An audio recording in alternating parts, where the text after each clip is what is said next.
So good morning again.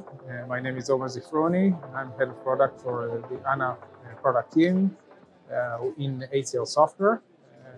I'm going to cover in this short presentation our offering on top of the Ericsson EIAP, migrating some of our apps to work on top of the EIAP.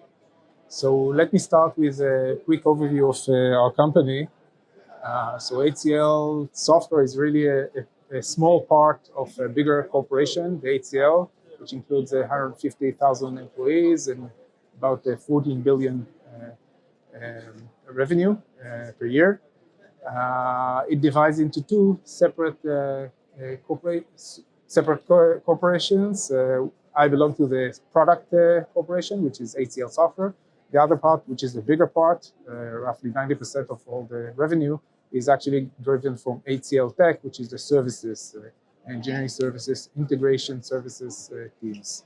So I'm part of the HCL Software. Within the HCL Software, we have the ANA product team, the augmented network automation, which is the product that delivers a solution for automating and optimizing wireless service providers' networks.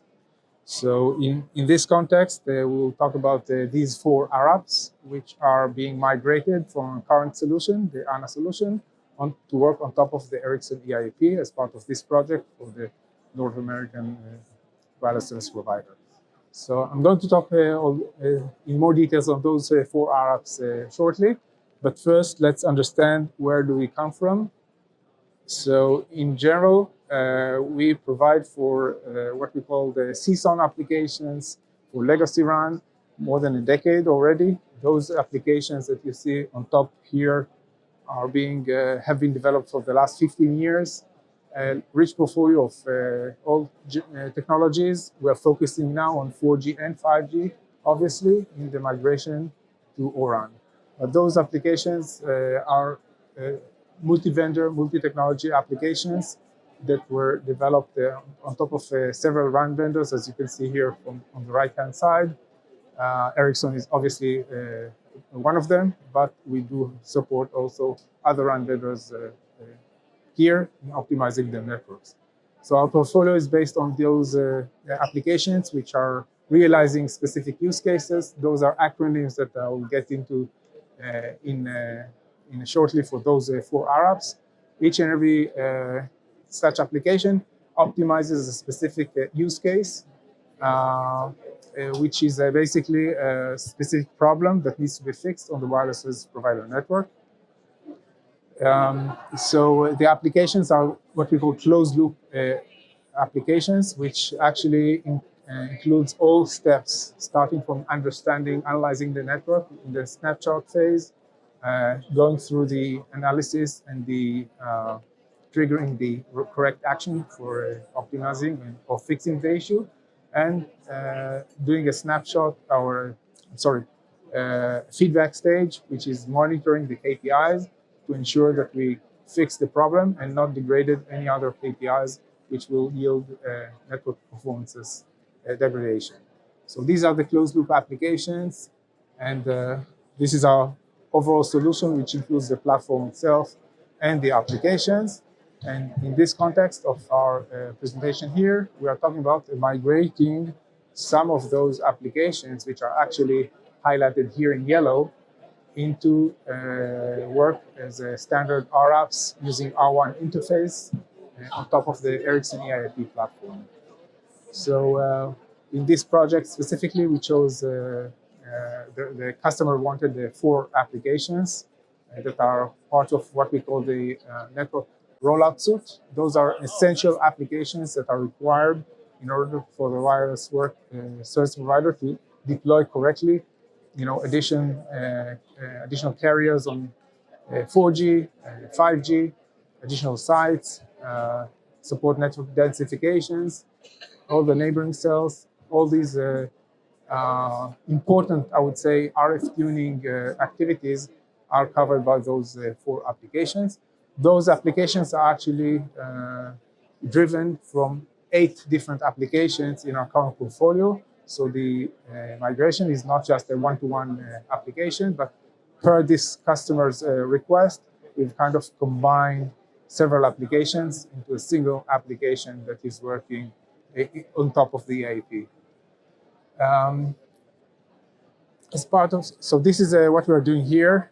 Those applications are actually using some common services provided by the platform. So in our legacy platform, ANA platform, we provided those services ourselves. In Ericsson EIAP, the plan is for Ericsson to support these or to provide those common services on the platform, but it is a possibility for us also to provide those common services or port those common services as part of our solution as enabler RApps rather than consumer RApps on top of the EIAP. So this is again part of our potential offering. I'm not going to talk about this here, but it's out there.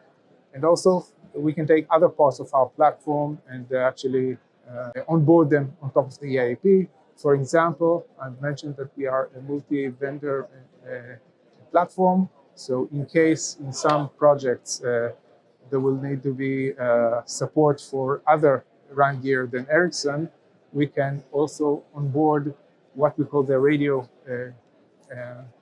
RDC, the radio data controller, element from our platform, which actually connects to the legacy MSS of the other RAN vendors, for example, Nokia or Samsung, for example, and onboard it to the EIAP and complement the SMO functionality for the legacy MSS of other RAN vendors. So again, those are complementary things that we can bring to the table, and not just the RApps as maybe other ecosystem members can do. So now I'm going to focus on the 4 specific RApps, consumer RApps that are offered by us as part of this initial project together with Ericsson. Those belong to what I called earlier the network rollout suite. Those are the essential applications that are required in order to deploy new services, more carriers, more sites.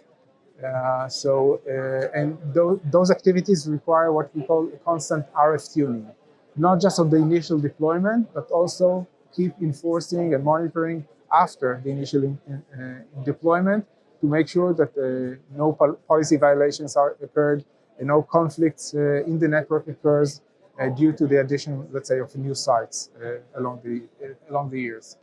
So those challenges, I call them the RF tuning challenges, are the basic stuff that the wireless service providers are encountering and needs a solution for. So what are those specific challenges from the wireless service provider perspective? So we can see here, obviously, the need for the 4G and 5G networks to coexist together for ENDC until 5G SA is fully deployed or becomes a predominant one. Those scenarios will still be there and require some, I would say, coordinated tuning on both layers, 4G and 5G layers.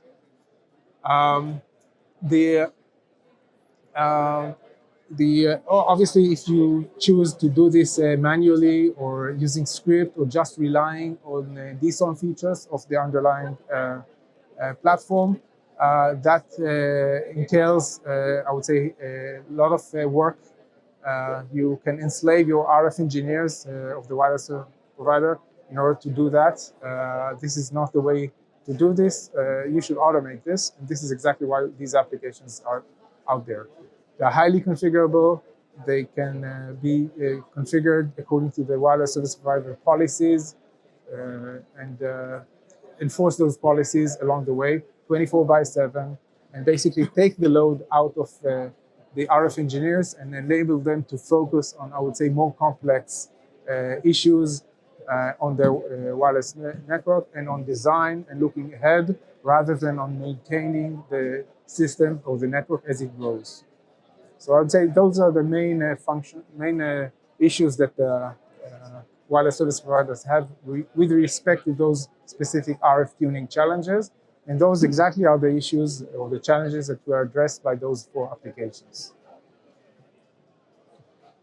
So let's start with the first one, frequency relations management.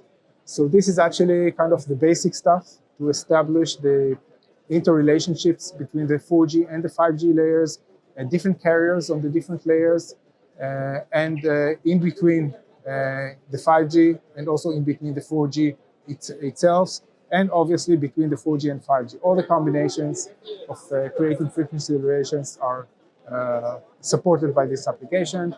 Again, it's it's highly configurable. The configurations are basically driven by the customer's policies, whether it's a layered management system, the LMS strategies, whether it's golden rules of how to set correctly the frequency relations. And those are the things that are being addressed by this application. Obviously, not just the creation of the frequency relations, but also deleting ones that are not required anymore, or updating the relations once a new service is being deployed, a new frequency band is being deployed. And everything is based on the policy of the wireless service provider. There is one thing that is common to this application and the next one that we are going to talk about. So DSON features, underlying DSON features are very strong in creating new relations on the fly, specifically on cellular relations, not on frequency relations, but this goes here as well. The problem is that those lists keep growing and they are not maintained well. And if they are too big and hold relations which are no longer required because the network has changed, this presents problem and create a performance degradation. So one of the strongest, I would say, features of the overlaying CSON applications or rApps like we offer is actually looking in a holistic way on a cluster level, not on a cell level driven kind of optimization or configuration, and do a clean sweep, what we call as needed, in order to rectify those lists and keep only those relations which matter, which are important and which contribute to good performances and do not degrade performances. So this clean sweep functionality is common also to the other applications. So that was the frequency relations management. We'll move forward for another application. It's a dynamic PCI's optimization application. This one actually handles the allocation and the configurations of the PCIs in the wireless service provider network. And actually, again, runs 24/7. You can set specific times for the actions to be taken, but the application should run basically 24/7 and actually search for conflicts such as PCI's confusions, PCI's collisions.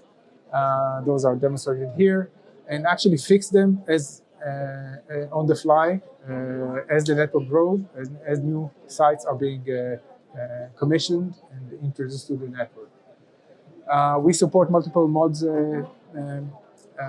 detections of conflicts, and this is again a cluster-based kind of application that looks not from the narrow standpoint of a single cell like the DSON features are doing, but looks at the entire area, considers also the coverage area of the cell, okay, to see whether these collisions are actually happening in the coverage area or that it's witnessed by the mobile subscribers. And those kind of additional insights that the application has or generates are important in order to have, I would say, a network level optimization rather than a optimization which is focused on a specific cell and can be derive an optimum, which is a system which is not optimized as a whole. So that's a dynamic PCI's optimization application. It uses, by the way, two modes, network modes, which is based on the analyzing the neighbor relations tables that were created by DSON. And it also has a kind of a standalone RF mode, that is based on the actual measurements that the application is doing for the coverage areas of the cells, what are the overlaps, what is the distance, what is the range of the cell, okay? And factoring in all those insights that the application gets from the network enables the application to decide which are qualified PCIs and which are not qualified PCIs that need to be changed. A fusion mode, by the way, it's a kind of mix of both modes of operation. Next one is the RACH optimization, which actually addresses the accessibility of users to the network by optimizing the RSIs of the different cells. And again, doing this in line with the wireless service provider policies. What are the ranges, just like in PCIs, what are the ranges that are allocated to indoor, regions that are allocated to border cells maybe. And there are different types of cells, different type of profiling that we're doing as part of this application on the different cells in order to tailor for each and every cell type the optimal settings of parameters and obviously of, in this case, RSIs. In the previous case, it was a PCI allocation. So, and this is actually based on real measurements that we're doing as part of our kind of ongoing collection of PM data and CM data from the network. Those analyses are being made and the decisions of optimizations are being taken. So this is the RACH optimization. And the last one here is the automatic neighboring enhancements application. It actually works very well on top of the RAN vendor LISON feature, the ANR.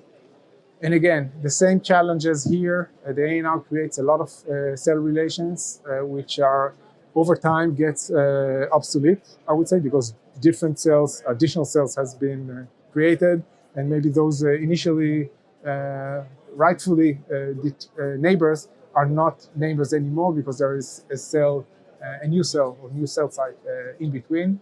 So all this application again runs 24/7, detects the neighbors that are currently created, doing a clean sweep when those not qualified neighbors needs to be removed or blacklist them. And it detects also during this analysis, it detects also PCI's conflicts, like the other applications the DPO application detects. But the way to change or to optimize in this application is by changing basically or blacklisting the unnecessary cell relations rather than changing the PCI. So those applications are pretty much complementary and are not conflicting each other by any chance. And this is, by the way, a very important kind of common message that, especially now in this era of having multiple rApps developed by different wireless service providers, or different vendors, I would say, for different wireless service providers. So there will be a case in which dozens of applications from 3 or 4 different vendors are working on the very same network, very same platform, and not necessarily coordinated one with another.